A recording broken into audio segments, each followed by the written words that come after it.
Hi, welcome to the Medicaid Moment. I'm Catherine Jacobs, estate planning and elder law attorney with Warner Norcross and Judd. And in these videos, we talk about long-term care Medicaid for older and disabled adults. And in this video, we're going to be talking about life insurance policies, specifically life insurance policies that have a cash surrender value and how that all interplays with the spend down and the assets that you're allowed to keep. And the reason that this is an important video is I've had now two situations, one with a married couple and one with a single applicant, where life insurance policies were an issue, and my clients got some what I would consider really bad advice about the life insurance policies and how they work. So we're going to jump in. I'm going to give the examples and break it down so you can understand the context. So in the case of the married couple, this particular couple had very limited resources, and at the time that they were applying, the amount that they were allowed to keep was just about $30,000 between the applicant's amount, which at the time was just the $2,000 before it jumped up, and the community spouse got to keep just over $28,000-ish, so $30,000 what they were allowed to keep combined. And when the daughters of the couple were helping them apply, mom was applying for benefits. She was in a skilled nursing facility, and they disclosed the assets. There was a life insurance policy that mom owned, and the cash surrender value was $2,500. And so that would have been over the allowable amount that a spouse could have after they were approved, because when they're applying, Medicaid looks at all the assets jointly. So as long as they added up to $30,000 or less, it doesn't matter if $15,000 was in the mom applicant's name or $2,000. So it didn't matter. But in particular, this particular client's daughters who were helping with the Medicaid application were told, you have to cash out mom's life insurance policy because it's over the $2,000 of a cash surrender value that she would be allowed to keep. Now, for context, this particular life insurance policy was purchased with the sole purpose of making sure that they had money to pay for a funeral. Because remember, this is a couple, they owned a home, and they had roughly $30,000, and that's it. So there wasn't a lot of extra available money, especially if mom died and dad is still living, to help pay for that life insurance policy. And so this life insurance policy had, I think, if I recall correctly, a $12,000 or $13,000 death benefit. So mom dies, the family's going to get $12,000 or $13,000, more than enough to pay for a nice funeral for her.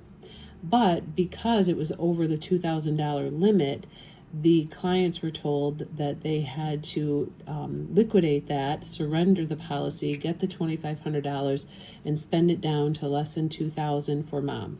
And this is completely incorrect because they could have applied, showed the Department of Health and Human Services that their combined assets were less than the $30,000. And after mom was approved, they could have changed the ownership on that policy to be the spouse, for example, so that there was $2,000 or less in her name. And then when mom died, she would have been the person on whom the policy's life was insured. If she died, they would then get the $12,000 or $13,000 death benefit. So, this cost this family over $10,000 that they could have had, which, is a huge amount of their total net assets. And so, that was just a very heartbreaking thing to have to work through with them and for them to understand and knowing that they could have kept that life insurance policy. And so, they were given this advice from a helper at the community where the mom lived who, knew that the mom's asset limit was $2,000 but didn't understand how assets can be held and at what point assets need to be transferred. And so this little bit of knowledge turned into some really bad advice for them and a bad outcome. The second one is a single client, and this actually has a better outcome, fortunately, but same type of situation where this single applicant had a life insurance policy.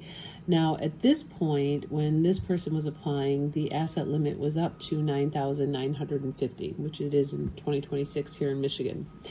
And between some cash assets that this particular client had and this life insurance policy that also had a cash surrender value of just over $2,000, but a death benefit, again, around $10,000-ish, they were told because of this life insurance policy, it put mom over assets. And so that it had to be surrendered. And this is also incorrect because when I sat down with them, fortunately, they had called that day to surrender the policy. So it hadn't been processed yet. And we worked through it and said, okay, mom's assets, we can get down to the $9,950. And as part of that $9,950, we can keep that life insurance policy with the cash surrender value of $2,500, and then just keep other cash assets to come up to the $9,950. There was no reason for us to cash that life insurance policy, and she could keep that policy as part of her allowable assets. And so fortunately, that family was able to call the next day and say, hey, we don't want to surrender this policy, and since it hadn't been processed, they got to keep it. And then we applied for Medicaid benefits. We reported the life insurance policy, the $2,500 cash surrender value as part of the $9,950, and she was approved for her Medicaid benefits. Got to keep the policy, so in the future when she passes, this family will receive the life insurance, the death benefit, and it will help pay for the funeral for this family. So the moral of this video is that, it is tricky, the spend down and how assets can be owned and allocated, especially with married couples, but it really is worth the time to meet with an elder law attorney, someone who really understands the nuances of Medicaid policies and the rules that govern assets and spend down, someone who's doing this and not necessarily relying on non-legal people to give you that advice, because in both of these cases, it was a $10,000 or more hit to a person's assets, which when you're dealing with Medicaid, while that doesn't sound like a lot, it can mean a lot to that family at that time. So thank you for joining.